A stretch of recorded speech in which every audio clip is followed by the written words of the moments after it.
Welcome to the latest midweek car competition judging video here at BOTB. We'll now hand over to the lawyer from Onside Law who'll oversee the proceedings. My name's George Costall from Onside Law and I'll be overseeing the judging this morning. Firstly, I can confirm the competition data has already been sent to the auditing company as it's. I would now like today's judges to introduce themselves and using the secure link provided, mark on the screen where they think the centre of the ball should be. The group will then come to a final panel decision. Good morning, my name's Matt Cannon. I'm a senior county referee and footballer.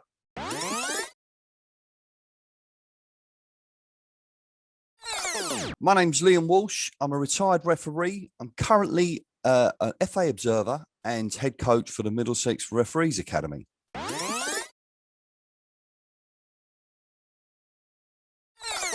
I'm Nigel Hicks. I've been a Supply League match official for the best part of 30 years and I'm an experienced football administrator.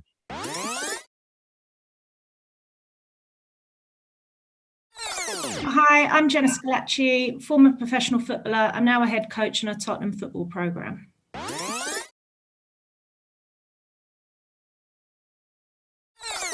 Good morning. My name's Peter Giorgio and I'm a football and futsal referee.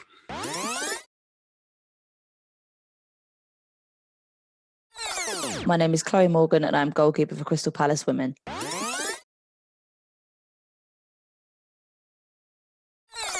Hi, my name is Aaron Mendonca. I've been involved in football for over 30 years, firstly as a player and then as a referee.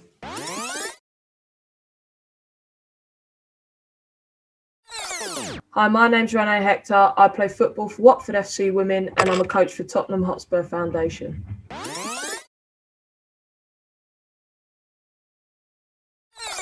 Hi, my name is Kieran FITZGIBBON. I've played football for more than 30 years and am now a senior county referee.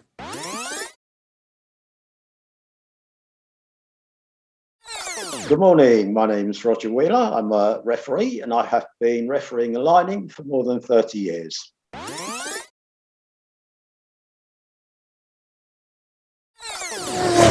Judges, please now come to a final panel decision.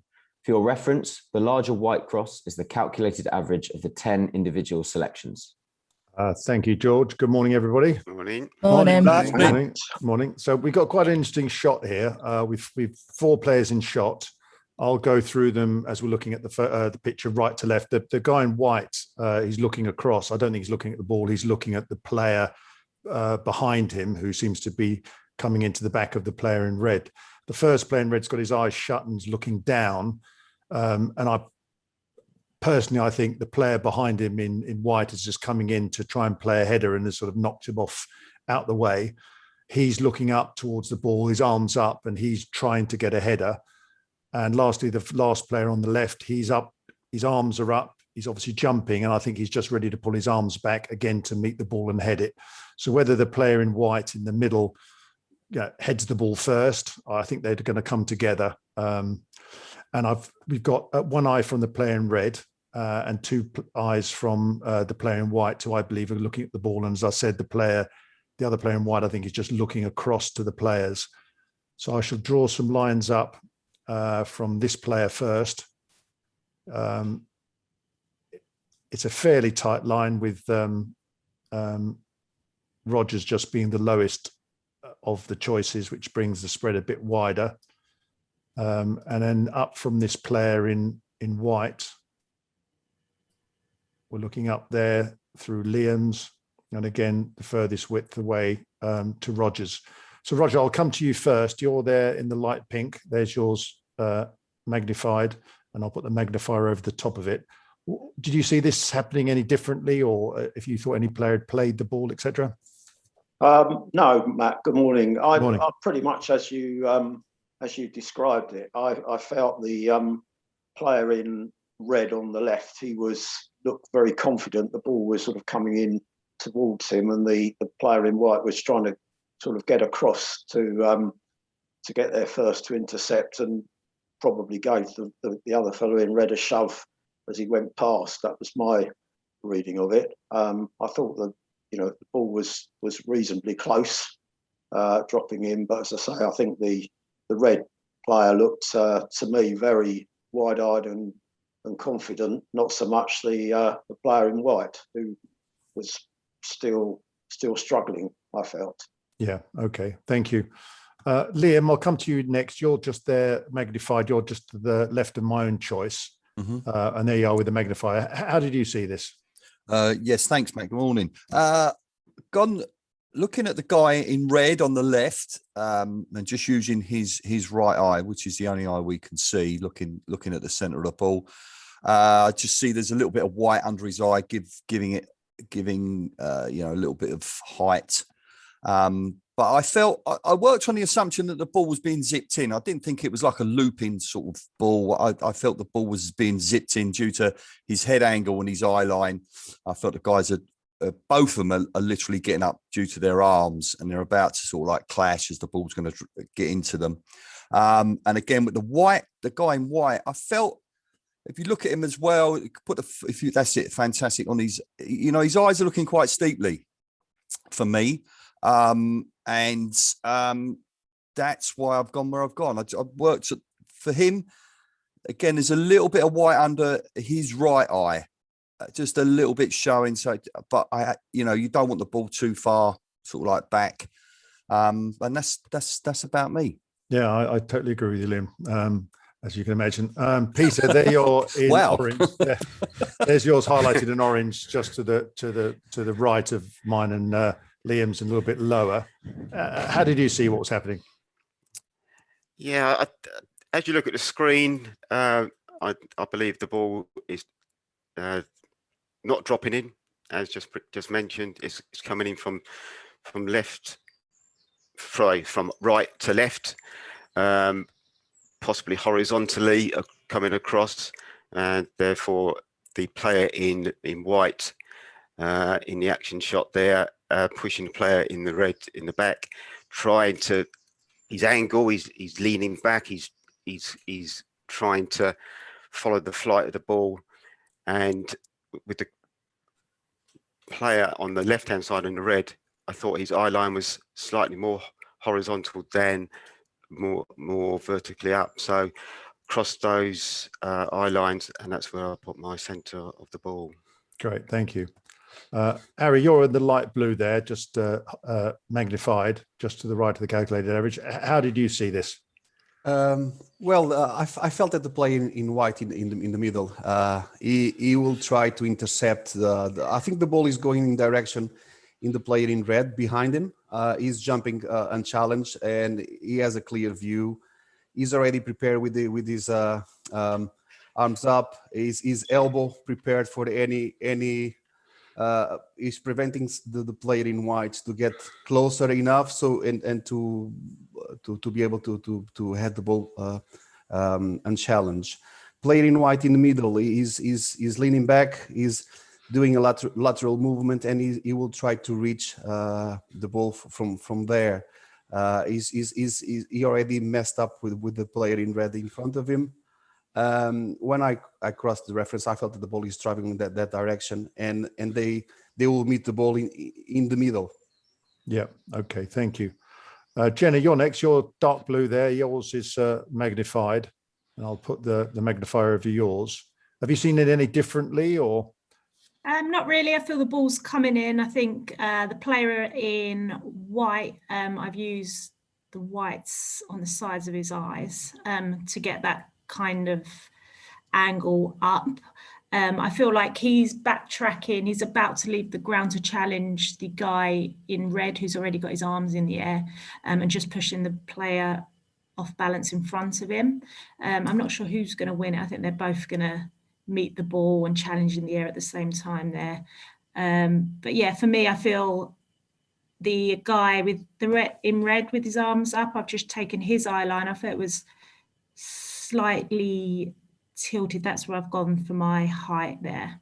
Yeah, because to me, the player in red looks like he's going vertically. He doesn't look like he's sort of coming into the player. So they're going to sort of, player in white, as you said, he's just coming back, and it may be one of those sort of flick headers on that it just interfere with the flight of the ball. Yeah, I think the angle of his body, I think he's definitely leaning back into it. So yeah. Yeah, great, thank you. Chloe, yours there's the purple cross, just magnified, just above Jenna's. How did you interpret the picture? Yeah, I think I saw it quite similarly to the rest of the judges. I think there's sort of quite a clear player, the eye line going upwards. I found that it was quite steep and in sort of conjunction with, I think there's 3 other judges who seem to be in the sort of same eye line as myself on that player. I sort of took from his body language that he was moving backwards to try and meet the ball, and also with his arm outstretched, maybe trying to get a better sense of balance as well coming back. But I also took the fact that there was the sort of the whites around his eyes, and also the sort of frowning in his forehead, which kind of gave me the impression that the ball was much more, or was steeply. Sorry, that's the white player. With the frowning. Yeah, and then with the red player, just given that context of a cross, I thought that his eye line was going out about 45 degrees, and that's where I've sort of met in the middle. No, totally understand. Thank you. And Nigel, you're the yellow cross. You're just next to Chloe's there. I'll put the magnifier over yours. Any further thoughts or? No, I mean, Jenna picked up the last point, which I was going to add was, I think with the angle of the white player's head, I think he's looking about 45 degrees. So it's very much a 3-dimensional picture here. So, I take point Roger made as well, that I think player in white's given using the player in front of him a little bit to as a bit of a shove to push himself backwards, and I think possibly that player has got his hand in the back of the furthest right player in white as well, which is why he's looked round to see what's happening. But yeah, the ball's over the pair of them, and it's between the two, the red and the white player, but in a 3-dimensional picture there, very much. No, sure, thank you. Kieran, you're the sort of the light green cross there, it's magnified, and I'll put the magnifier over yours so you can see where the centre of the ball is. How have you seen this? Thanks, Matt. Yes, I more or less agree with all the judges, as everybody else has said. The ball looks like it's coming. I think it's a corner or free kick situation because we've got the players so close to each other, and therefore the ball is likely to be coming in flat. And I think we all agree that with the player in red. I think the player in white, I've placed mine probably slightly further away because I think for him to have any chance of getting to the ball, he's moving across towards the player in red. I agree the line of the cross looks like it's coming towards the player in red on the left.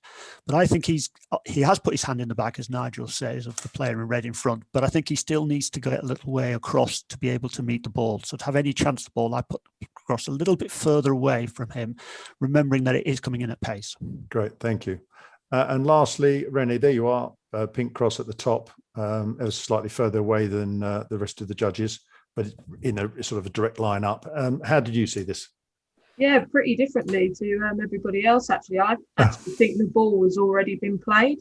I'm just going off of my experience as a centre-back. I'm looking at the player in red. And I think he's already reached the top of his jump and he's actually on the way down. I'm looking at the ruffles in his shirt and his shorts.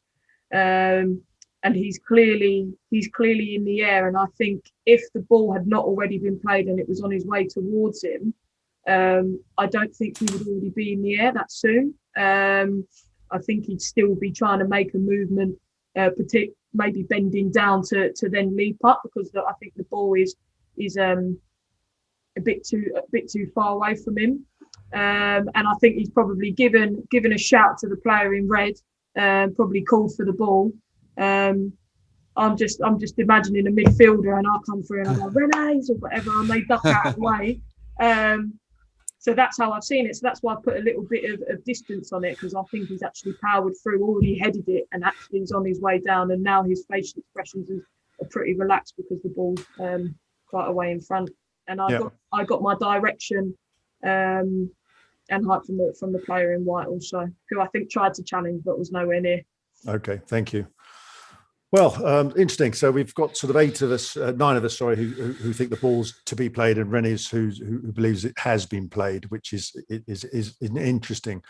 Obviously, the players of the competition are less interested in really what's happened and more interested in the eye lines. And for that reason, I'm going to remove Rogers and I will undo that line and redraw it up from this player, which gives us a sort of a tighter line up. There we go. So that gives us a sort of a narrower view up from this player in white. And I think he is looking at the eyes. He's not looking as low as Rogers. Again, that's just a personal opinion. And if I just then redraw again the three, so we can get a smaller quadrant up there through Peter's now at the bottom. And again, from this player up through Liam's to the right next to mine, and then up through this. So if I put the magnifier over the top of this calculated average, see René's out at the top and Liam's out at the bottom, with myself popping out and Peter's and also Kieran's at the top. If I remove René, it comes into a sort of a tighter cluster in the middle with, again, Liam and Kieran, I would suggest balancing each other. What I'd like to go to a panel vote first is whether we should use this average using Kieran and Liam's as sort of a balancing two, but to remove René, so we bring the calculated average a bit lower. Personally, I think it's a better fit because we've got 4 below and 4 above, and again 4 to the left really and 4 to the right if you're looking at a cross section, because I think that's where the ball's coming in. If we can have a vote, I'll go first, and I've obviously done this, and I would vote to remove René. Liam? Thanks, Matt. Okay, the $64 million question. I take your point that myself and Kieran balance. I'm gonna have to be brutal here. I'm really sorry. I'm sorry, René. I'm gonna vote to remove, and I'm gonna stick to the criteria that it does move the average down towards myself. But I'm also gonna lean to the 9-1 regarding how you saw the picture. I know Matt said that the voters are only interested in where the centre of the ball is, but it just didn't sit right what you said. You're entitled to your opinion. It's fantastic, but on that they are the reasons for my asking for you to be removed. I'm sorry. Okay, Nigel. Could you just put René's back in and put this ball over again? Thank you. Yeah, see, for me, like that, I kind of feel that it's actually René's, and René's balances out with Liam's, and actually it's Kieran's that pairs up with yours and gives it that balance. So I would actually leave René in there because I think hers is balancing with Liam. Is it Liam's down the bottom? I think it is. Yeah. Yeah, Liam's and myself and Peter. Yeah. Sort of so I would put it there. I think, and also, for personal reasons, removing René's actually moves across away from where I think the centre of the ball is, where my cross is. So I would leave René in. Yeah, thank you very much. Jenna? I would remove just because it brings it into that tighter cluster as we've judged before. Yep, great, thank you. Peter? Yes, have it removed, I'm afraid. Yep. Chloe? I agree with a lot of what Nigel said in terms of the balance between René's and Liam's cross, and I think including René's actually brings it closer to my cross, which is slightly higher. So yep. I would vote to keep René in. Totally understand. Thank you very much. Yep. Ari? Yes, I would include as well. It's bringing slightly closer to my cross as well, and I would include. Okay, thank you. Kieran? Yes, I disagree with René's reasons, but I do think the balance, the way that Nigel presented it, I would agree with that. So I'd leave her in. And lastly, Roger. Yeah, I would agree with Nigel. I think the two would hope both have to be removed or both stay. So I would leave René in. Leave René in as well. Okay, yep. Thank you very much. So George, after a good discussion and a debate, we've decided to judge this with myself removing Rogers and the calculated average to stay with René's to stay by panel vote. Great, thanks, Matt. If everyone's happy, please click submit. Thanks, judges. The coordinates selected are 2926827. These coordinates will now be passed to the auditing company ASITS to calculate the winner of the competition, and they will then inform BOTB. That concludes the judging process. Thank you.